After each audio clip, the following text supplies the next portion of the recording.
السلام عليكم maalin wanaagsan isku soo noqod wanaagsan maanta waxaynu qaadan doonaa maadadeena anatomy casharkii sagaalaad ayaynu maraynaa casharkan maanta waxaynu ku baran doonaa waxa uu la socdaa casharkii hore oo ahaa upper limbs kana waxaynu ku baran doonaa biidnillaahi jalla wa ala casharka lower limbs ayaynu baran doonaa maadaama aynu upper limbs casharkii sideedaad ku soo barnay casharkan sagaalaad waxaynu ku baran doonaa lower limbs ayaynu ku baran doonaa biidnillaahi jalla wa ala dhamaadka casharkan insha Allah waxaan rajaynayaa inaad la soconto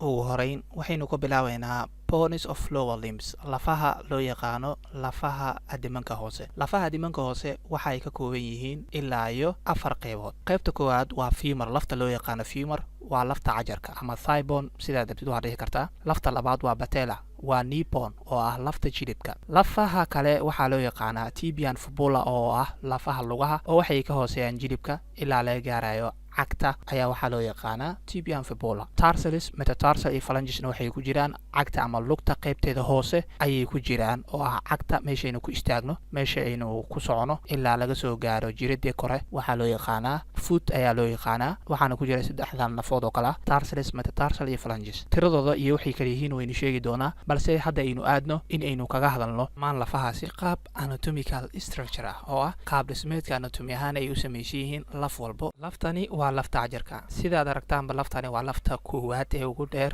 lafaha qolfoofta bini'aadamka laftani waxay anatomical ahaan u samaysan tahay qaabkan aad ujeediin waxay leedahay neck qoortaasi waxay si leedahay god oo ay hadhow damba markii ay hip boneka ama pelviga ay gali doonto ama ay ka duleelsan tahay oo loo yaqaano fovea capitis hid waa madaxii neckna waa qoortii intaasi waa structure-da kore intaynu kasoo gudbeen structure-da kore waxaa kaloo ku jira greater trochanter lesser trochanter waxaa kaloo ku jiro intertrochanteric line iyo intertrochanteric crust waxaa kaloo jiro gluteal tuberosity oo ka mid ah qeybaha kore ee laftani ay leedahay qaybta dhexdii loo soo noqdo waxaa jiro line loo yaqaan ama xariiq loo yaqaano linea aspera linea asperada waa sidaas u jeedid sawirkaba waxay inooga muuqataa dhaxda waana sida seedo oo kale ayay u baxsan tahay qaybta hoose ayaynu gudubno qaybta hoose waxa uu ka bilowdaa markaynu ka fiirino posterior view waxa uu ka bilowdaa medial and lateral supracondylar line posterior view ahaan markaynu fiirino ama qaybta dambe markaynu ka fiirino lafta waxaa jiro god loo yaqaano intercondylar notch dhinaca waxa ay leedahay lateral condyle iyo lateral epicondylis ay leedahay waana falaaraha meesha ay inoo tilmaamayaan godkan oo intercondylar notch leeyahay waynu aragnaa waa midkaasi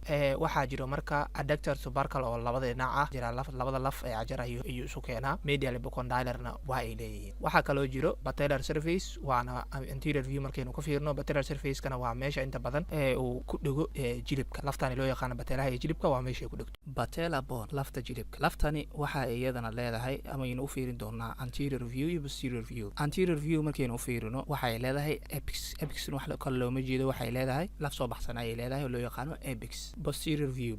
markaynu ka fiirino waxay leedahay marka faces of lateral condyle of femurka meesha lateral condyle oo kaga qabto ama ay kaga dhigto iyo meesha medial condyle femur ay kaga dhigto oo femurka ama lafta cajarka waxay leedahay medial condyle meesha ay kaga dhigto weeyaan iyo waxa kale oo haray surface of patellar ligament waana goobta laftani ay kaga dhigto lafaha kale ee lugta aynu soo gudubno qaybta kale ee ah lafahani loo yaqaano tibia iyo fibula oo ku jira lega lafahani inta badan waxay ka kooban yihiin qaybteeda kore marka la fiiriyo structure-da ay leeyihiin waxaa kamid ah intercondylar immense iyo lateral condyle iyo medial condyle waxaa kaloo ay leeyihiin articular surface of medial and lateral condyle head of fibula tibial tuberosity intaasi ayay ka leeyihiin proximal waxaa kaloo jira tibia fibular jointiga labadoos u dhaxeeyo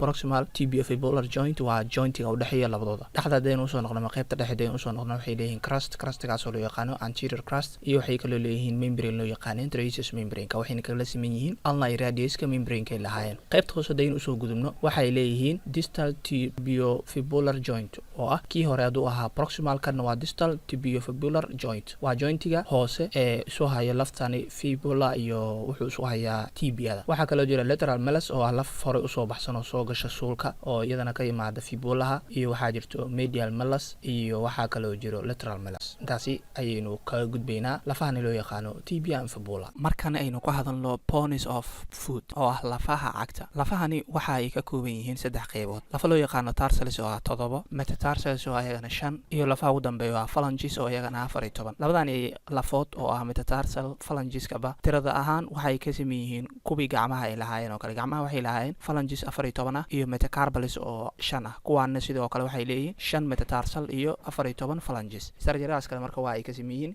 7 lafood ee la isku yiraahdo tarsalis waxay kala yihiin calcaneus, thallus, navicular, cuboid iyo 3 lafood oo la isku yiraahdo cuneiformis oo ah medial cuneiform, intermediate cuneiform iyo lateral cuneiformis. marka 3daasina laf waxaa la isku yiraahdaa cuneiformis oo kala ah lateral, medial, intermediate, iyo 4 laf kale ee kala ah calcaneus, thallus, navicular iyo cuboid waxaa la isku yiraahdaa tarsal bones. haddaba marka sawirka soo socda aynu ka daawano meelahay ku kala yaalaan iyo qaabkay u yaalaanba lafahaasi loo yaqaano bones of foot.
waxaa halkaan inooga hega casharkeeni maanta aynu kaga hadlaynay lower limbs. casharkani casharka xigeenteenu ku kulmi doono waxaan idinkaga tegayaa assalaamu calaykum.